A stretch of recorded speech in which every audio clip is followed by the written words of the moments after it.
Activité principale, menuiserie, effectif 34 salariés, chiffre d'affaires 3 millions d'euros. Voici la carte d'identité des menuisiers du Rhône. Enfin, dernier détail, c'est une SCOP, une société coopérative de production.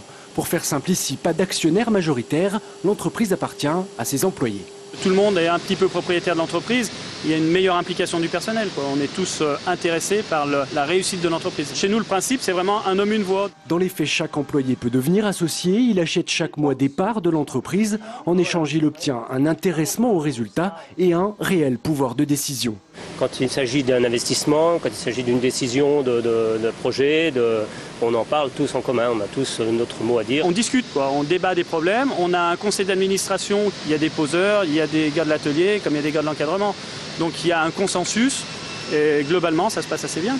Plus de dialogue, voilà ce que ça change. Et ici, ça fait 92 ans que ça dure. À l'origine, une poignée de menuisiers s'étaient associés au lendemain de la Première Guerre mondiale. Depuis, l'entreprise a grossi régulièrement, obligatoirement aussi. Une SCOP ne peut pas être vendue. On est condamné à faire perdurer cette entreprise et à la transmettre.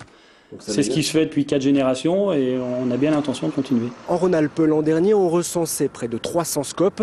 En revanche, difficile d'appliquer ce modèle aux très grandes entreprises. La grande majorité des SCOP compte moins de 20 salariés.